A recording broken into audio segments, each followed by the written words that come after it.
Assalamualaikum warahmatullahi wabarakatuh. Apa kabar anak-anak semuanya? Semoga dalam keadaan sehat walafiat. Berjumpa lagi bersama Ibu Ayu Wulandari di mata pelajaran Sejarah Indonesia kelas 11. Baiklah anak-anak, pada pertemuan kita kali ini kita akan belajar mengenai aktivitas diplomasi menjaga kedaulatan negara dan nilai-nilai perjuangan masa revolusi serta hikmahnya. Nah, langsung aja ya kita belajar. Yang pertama yang akan kita bahas mengenai aktivitas diplomasi menjaga kedaulatan negara. Yang pertama yaitu pengakuan kedaulatan. Upacara penandatanganan naskah pengakuan kedaulatan dilakukan pada waktu yang bersamaan di Indonesia dan Belanda, yaitu pada tanggal 27 Desember 1949. Di Belanda, penandatanganan naskah pengakuan kedaulatan dilaksanakan di ruangan tata istana kerajaan Belanda, yaitu Ratu Juliana, PM Dr. William Brink, Muhammad Hatta membubuhkan tanda tangan pada naskah pengakuan kedaulatan. Sementara itu di Jakarta, Sultan Hamengkubuwono dan A.H.J. Lovings, wakil tinggi mahkota, menandatangani pengakuan kedaulatan. Pada tanggal yang sama di Yogyakarta dilakukan penyerahan kedaulatan dari Republik Indonesia ke Republik Indonesia Serikat. Yang kedua yaitu kembalinya ke bentuk negara kesatuan. Setelah berdirinya negara RIS, segera muncul usaha-usaha untuk membentuk kembali Negara Kesatuan Republik Indonesia.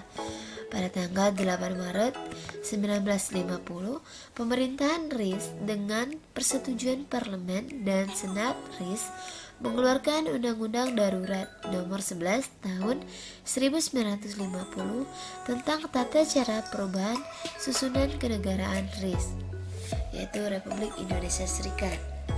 Berdasarkan undang-undang tersebut, berturut-turut negara-negara bagian menggabungkan diri dengan RI, sehingga sampai tanggal 5 April 1950, negara RIS tinggal berdiri dari atas 3 negara bagian, yaitu Republik Indonesia RI, Negara Sumatera Timur NST, dan Negara Indonesia Timur atau NIT. Akhirnya, pada tanggal 14 Agustus 1950, rancangan Undang-Undang Dasar diterima baik oleh Senat, Parlemen RIS, dan KNIP.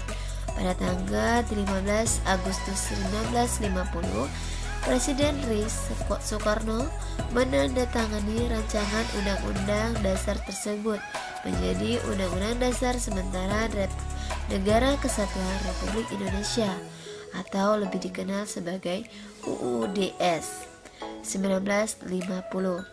Pada tanggal 17 Agustus 1950, RIS secara resmi dibubarkan dan bangsa Indonesia kembali ke NKRI. Pada tanggal tersebut, Soekarno terbang ke Yogyakarta untuk menerima kembali mandat jabatan Presiden NKRI dari jabatan Presiden RI, dan Mr. Asad rakyat Indonesia merayakan tanggal 17 Agustus 1950 itu dengan meriah sebagai ulang tahun kemerdekaan yang kelima.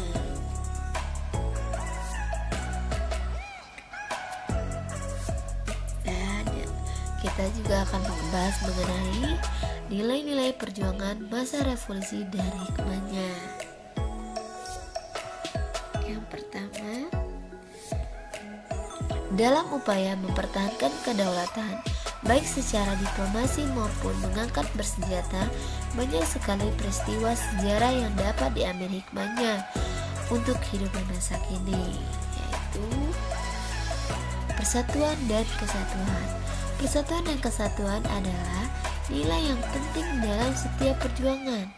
Sejarah membuktikan bersatunya TNI dengan laskar dan rakyat membuat bangsa Indonesia makin kuat sehingga mampu melucuti senjata pasukan Jepang dan menggagalkan upaya Nietzsche atau Belanda untuk memanfaatkan Afne untuk menjajah kembali Indonesia.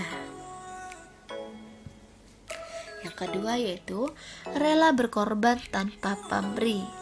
Yang kita ketahui, rakyat dan para pemimpin bangsa rela berkorban untuk menegakkan dan mempertahankan kedaulatan Indonesia yang telah diproklamasikan sejak tanggal 17 Agustus 1945. Bung Hatta dan pemimpin Indonesia lainnya ikhlas ditahan untuk mempertahankan kemerdekaan. Begitupun dengan Jenderal Sudirman yang sedang sakit. Beliau ikhlas berjuang menjalankan perang gerilya untuk mempertahankan kemerdekaan. Dan kita juga ketahui pada rakyat pada umumnya yang ikhlas berkorban jiwa dan harta berdaya demi mendukung perjuangan menegakkan kedaulatan bangsa. Dan cinta tanah air. Cinta tanah air mendasari para pejuang melakukan perlawanan terhadap kaum penjajah. Tidak heran bila berbagai wilayah Indonesia seperti di Sumatera, Jawa, Bali, Sulawesi, dan tempat-tempat lainnya muncul pergolakan dan perlawanan menentang kekuatan asing demi kemerdekaan tanah airnya.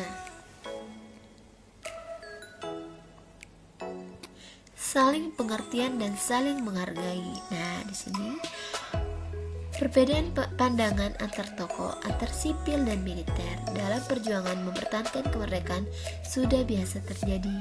Namun, karena adanya sikap saling mengerti dan saling menghargai, maka perbedaan dianggap hal biasa dan bukan masalah. Hal yang pasti ketika keputusan telah ditetapkan, baik sipil maupun militer akan siap melaksanakan. Berangkat dari sikap saling pengertian dan saling menghargai, maka akan memupuk rasa persatuan dan menghindarkan perpecahan. Baiklah anak-anak, mungkin cukup di sini saja pertemuan kita pada hari ini. Apabila ada pertanyaan, silakan tulis di kolom komentar.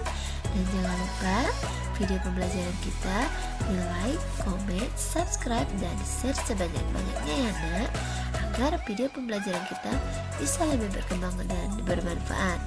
Selamat belajar, sampai berjumpa kembali pada pertemuan-pertemuan berikutnya. Ibu akhiri wabillahi taufiq wal hidayah. Wassalamualaikum warahmatullahi wabarakatuh.